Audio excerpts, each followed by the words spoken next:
ದೇವರು ಪ್ರೀತಿಸುವ ಪ್ರೀತಿಯ ಬಿಗ್ ಜೆ ಟಿ ವಿ ಪ್ರಿಯ ವೀಕ್ಷಕರಿಗೆ ನಮ್ಮ ಕರ್ತನಾದ ಯೇಸು ಕ್ರಿಸ್ತನ ಹೆಸರಿನಲ್ಲಿ ನಿಮ್ಮನ್ನು ವಂದಿಸಿ ಸ್ವಾಗತ ಬಯಸ್ತಿದ್ದೇವೆ. ಬನ್ನಿರಿ, ದೇವರ ವಾಕ್ಯವನ್ನು ಇಂದು ನಾವು ಅಧ್ಯಯನ ಮಾಡಿಕೊಳ್ಳೋಣ. ದೇವರ ವಾಕ್ಯವನ್ನು ಯಾಕೆ ನಾವು ಅಧ್ಯಯನ ಮಾಡಿಕೊಳ್ಳಬೇಕು ಎಂಬುದಕ್ಕೆ ಒಂದು ಕಾರಣ ನಾನು ಕೊಡಬಯಸ್ತೇನೆ. ಅದೇನಂತ ಹೇಳಿದರೆ,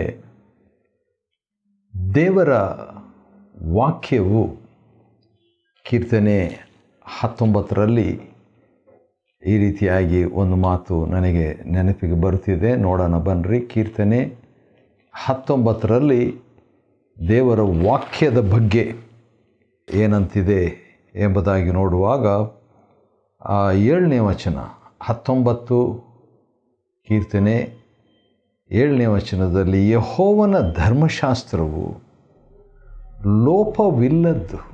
ಅದು ಯಾವುದು? ದೇವರ ವಾಕ್ಯ. ಅದು ಪ್ರಾಣವನ್ನು ಉಜ್ಜೀವಿಸ ಮಾಡುವಂಥದ್ದು. ಪ್ರಾಣವನ್ನು ಉಜ್ಜೀವಿಸ ಮಾಡುವಂಥದ್ದು. ಹೌದು, ಆಶ್ಚರ್ಯ ಇದು. ದೇವರ ವಾಕ್ಯವು ಏನು ಮಾಡ್ತದೆ? ನಮ್ಮ ಪ್ರಾಣವನ್ನು ಉಜ್ಜೀವಿಸುವಂತೆ ಮಾಡ್ತದೆ. ಒಂದು ವೇಳೆ ಡಲ್ ಆಗಿದ್ರು, ಟಯರ್ಡ್ ಆಗಿದ್ರು, ಅದು ರಿವೈವ್ ಮಾಡುವಂಥದ್ದು. ಮೃತಪಟ್ಟಿದ್ದರು ಜೀವ ಕೊಡುವಂಥದ್ದು ದೇವರ ವಾಕ್ಯ.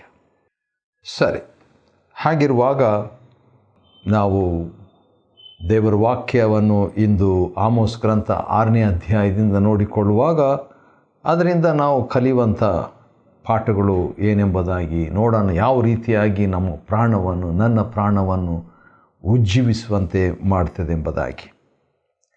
6ನೇ ಅಧ್ಯಾಯ ಆಮೋಸ್ ಗ್ರಂಥದಲ್ಲಿ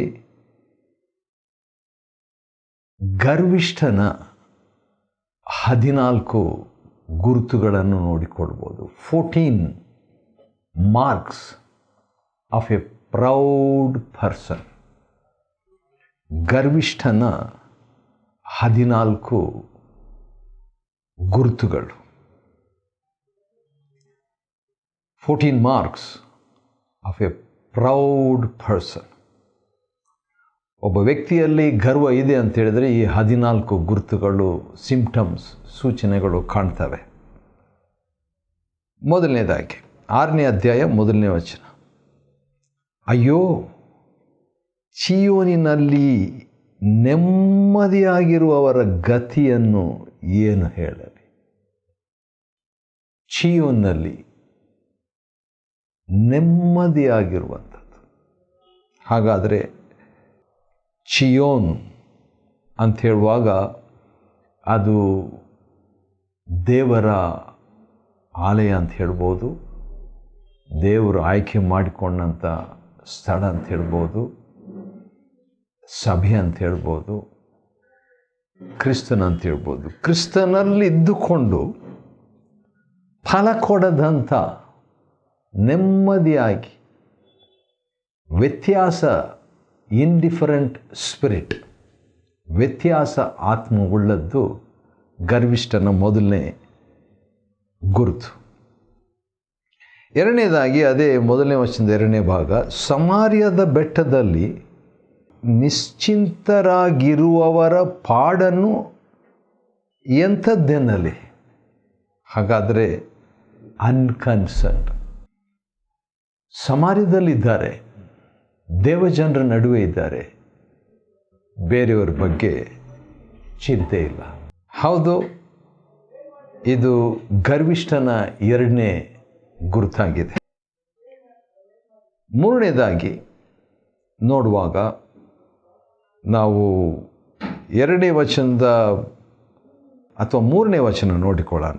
6ನೇ ಅಧ್ಯಾಯ ಆಮೋಸ್ ಗ್ರಂಥ 3ನೇ ವಚನದಲ್ಲಿ ಇದೆ, ಆಪತ್ತಿನ ದಿನದ ಯೋಚನೆಯನ್ನು ದೂರಕ್ಕೆ ತಳ್ಳುತ್ತಾರೆ. ಹೌದು, ಆಪತ್ತಿನ ದಿನದ ಯೋಚನೆಯನ್ನು ದೂರಕ್ಕೆ ತಳ್ಳೋದು. ಆಪತ್ತಿನ ದಿನ ಅಂತ ಹೇಳುವಾಗ ನ್ಯಾಯ ತೀರ್ಪು. ಆಪತ್ತಿನ ದಿನ ಅಂತ ಹೇಳಿದರೆ ತಾವು ಮಾಡಿದಂಥ ತಪ್ಪಿಗಾಗಿ, ದ್ರೋಹಕ್ಕಾಗಿ, ಪಾಪಗಳಿಗಾಗಿ ಶಿಕ್ಷೆ. ಆ ಒಂದು ದಿನದ ಯೋಚನೆ, ಅದನ್ನು ಯೋಚನೆ ಮಾಡದೆ ನಾನು ತಪ್ಪು ಮಾಡಿದ್ದೇನೆ, ಆದ ಕಾರಣ ದೇವರು ದೀರ್ಘಶಾಂತನಾಗಿ ಒಂದು ದಿನ ಇಲ್ಲದೆ ಒಂದು ದಿನ ನನಗೆ ಶಿಕ್ಷೆ ಕೊಡುವಾತನು, ಆದ ಕಾರಣ ನಾನು ದೇವರ ಕಡೆಗೆ ತಿರುಗಿಕೊಳ್ಳಬೇಕು ಎಂಬುದಾಗಿ ಯೋಚನೆ ಮಾಡದೆ, ಪರವಾಗಿಲ್ಲ ಅದನ್ನು ಯಾರು ನೋಡ್ತಾರೆ, ಇನ್ನೂ ಅದು ನ್ಯಾಯ ತೀರ್ಪು ಅದು ಯಾವಾಗ ಬರ್ತದೋ, ಅದು ಯಾವ ಕಾಲಕ್ಕೆ ನೋಡೋಣ ಅನ್ನುವಂಥ ರೀತಿಯಲ್ಲಿ ಆ ದಿನವನ್ನು ಮುಂದಕ್ಕೆ ತಳ್ಳುವಂಥದ್ದು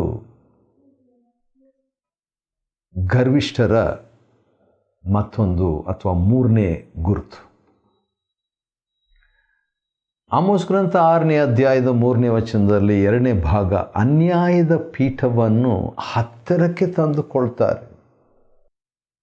ಆಪತ್ತಿನ ದಿನದ ಯೋಚನೆ ದೂರಕ್ಕೆ ತಳ್ತಾರೆ, ಆದರೆ ಅನ್ಯಾಯದ ಪೀಠವನ್ನು ಹತ್ತಿರಕ್ಕೆ ತಂದುಕೊಳ್ತಾರೆ. ಅಂದರೆ ಅನ್ಯಾಯ ಹತ್ತಿರಕ್ಕೆ ಇಟ್ಕೊಳ್ತಾರೆ. ಅನ್ಯಾಯ ಮಾಡುವಂಥದ್ದನ್ನು ಹತ್ತಿರಕ್ಕೆ ಇಟ್ಕೊಂಡು ಹಾಯಾಗಿ ಇರ್ತಾರೆ. 4ನೇ ವಚನ ಅದು ಕೂಡ ನಾವು ನೋಡುವಾಗ ಗರ್ವಿಷ್ಠರ 4ನೇ ಗುರುತು. ಮತ್ತು ಹಾಗೆ ಮುಂದುವರಿಯುವುದಾದರೆ 4ನೇ ವಚನದಲ್ಲಿ ಈ ರೀತಿಯಾಗಿ ಇದೆ. ಅದೇನೆಂದರೆ 4ನೇ ವಚನದಲ್ಲಿ 6ನೇ ಅಧ್ಯಾಯದ 4ನೇ ವಚನ, ಹೊಟ್ಟೆ ಬಾಕುತನ. ಹೊಟ್ಟೆ ಬಾಕುತನ ಅಂದರೆ ತುಂಬ ಊಟಕ್ಕೆ ಮಹತ್ವ ಕೊಡೋದು. ಊಟ ಬೇಕು, ಆದರೆ ಊಟನೇ ನಮಗೆ ಒಂದು ಹಿಡಿಯುವಂಥ ನೆಟ್ಟಾಗಿ ಅಥವಾ ಬಲೆಯಾಗಿ ಇರಬಾರ್ದು. ಹೌದು, ಈ ಬಗ್ಗೆ ಪೌಲನು ಕೂಡ ತನ್ನ ಪತ್ರಿಕೆಯಲ್ಲಿ ವಾರ್ನಿಂಗ್ ಕೊಡುವಂಥದ್ದನ್ನು ಗಮನಿಸಬಹುದು. ಏನಂತ ಹೇಳಿದರೆ, ಕೆಲವರು ವಿಷಯದಲ್ಲಿ ಫಿಲಿಪ್ಪಿ ಪತ್ರಿಕೆ ಕೆಲವರ ಬಗ್ಗೆ ಪೌಲನು ಮಾತನಾಡುವಾಗ ಅವರ ವಿಷಯದಲ್ಲಿ 3ನೇ ಅಧ್ಯಾಯ ಫಿಲಿಪ್ಪಿ ಮತ್ತು 19ನೇ ವಚನ ಈ ರೀತಿಯಾಗಿದೆ. ಫಿಲಿಪಿಯನ್ಸ್ ಚಾಪ್ಟರ್ 3 ವರ್ಸ್ 19, ಹೊಟ್ಟೆಯೇ ಅವರ ದೇವರು. ಹೊಟ್ಟೆಯೇ ಅವರ ದೇವರು. ಹೀಗೂ ಈ ರೀತಿಯಾಗಿಯೂ ಸಾಧ್ಯನಾ? ಹೌದು, ಅದನ್ನೇ ಇಲ್ಲಿ ಆಮೋಸ್ ಪ್ರವಾದಿ, ಆಮೋಸ್ ಅಂತ ಹೇಳಿದರೆ ಭಾರ, ದೇವರ ಭಾರ ಹೊತ್ತವನು, ಹೊರೆಯಾಗಿ ದೇವರ ವಾಕ್ಯವನ್ನು ಹೊತ್ತುಕೊಂಡು ಮಾತನಾಡುವಾತನು.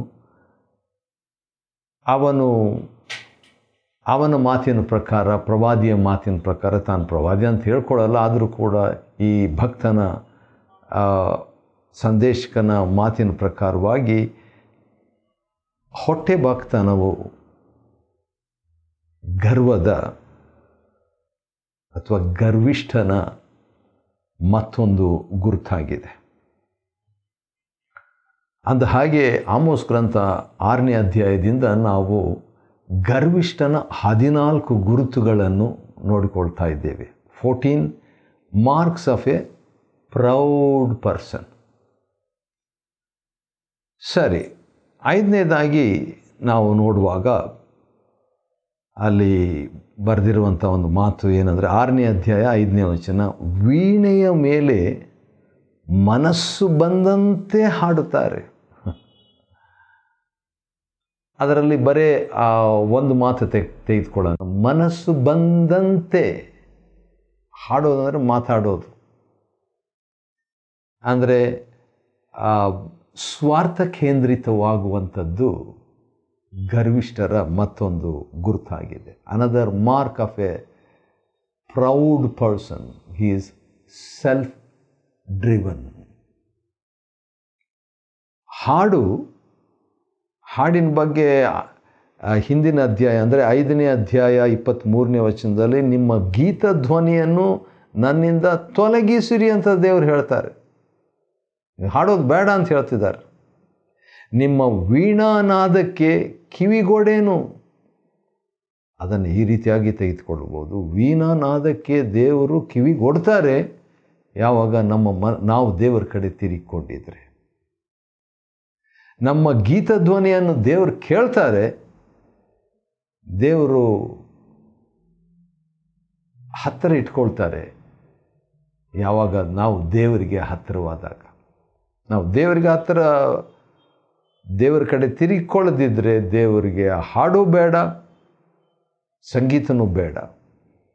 ಅದೇ ರೀತಿಯಾಗಿ ಇಲ್ಲಿ 5ನೇ ವಚನ 6ನೇ ಅಧ್ಯಾಯ 5ನೇ ವಚನದಲ್ಲಿ ಮನಸ್ಸು ಬಂದಂತೆ ಹಾಡ್ತಾರೆ ಅಂತ ಹೇಳುವಾಗ ಸ್ವಾರ್ಥ ಕೇಂದ್ರಿತವಾಗಿರುವಂಥದ್ದು ಗರ್ವದ ಮತ್ತೊಂದು ಅಥವಾ ಗರ್ವಿಷ್ಠನ ಮತ್ತೊಂದು ಗುರುತು. ಆಮೇಲೆ ಮುಂದೆ 6ನೇ ವಚನದಲ್ಲಿ ನೋಡುವಾಗ 7ನೇ ಒಂದು ಗುರುತನ್ನು ನಾವು ನೋಡ್ಕೊಳ್ಬೋದು. ಅದೇನಂತ ಹೇಳಿದ್ರೆ, ಹೌದು ಕುಡಿಯುತ್ತಾರೆ,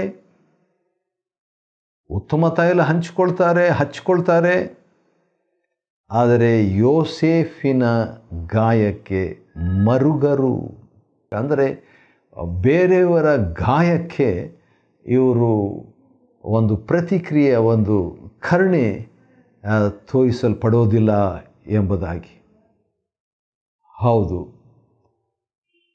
ಬೇರೆಯವ್ರ ವಿಷಯದಲ್ಲಿ ಮನಮರುಗದವರು,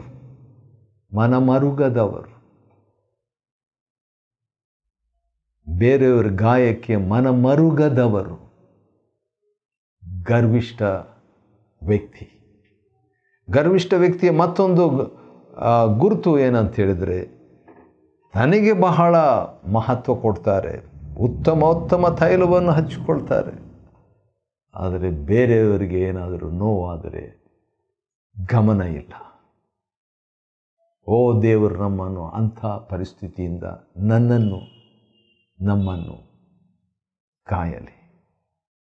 ಗರ್ವಿಷ್ಠನ 14 ಗುರುತುಗಳನ್ನು ನಾವು ನೋಡ್ಕೊಳ್ತಿದ್ವಿ. ಅದರಲ್ಲಿ ಅರ್ಧ ಅಷ್ಟೇ ಆಯಿತು, 7 ಗುರುತುಗಳು ಆಯಿತು, ಇನ್ನು 7 ನಾವು ನೋಡ್ಕೊಳ್ಳಿಕ್ಕಿದ್ದೇವೆ. 6ನೇ ಅಧ್ಯಾಯ ಆಮೋಸ್ ಗ್ರಂಥದಿಂದ ಈ 14 ಗರ್ವಿಷ್ಠನ ಗುರುತುಗಳನ್ನು ನೋಡಿಕೊಳ್ತಾ ಇದ್ದೀವಿ. ಅರ್ಧ ಆಯಿತು, ಇನ್ನು ಅರ್ಧ ನಾವು ಬೇಗ ಮುಗಿಸ್ಬೇಕಾಗ್ತದೆ. 8ನೇ ವಚನ, 6ನೇ ಅಧ್ಯಾಯ 8ನೇ ವಚನ.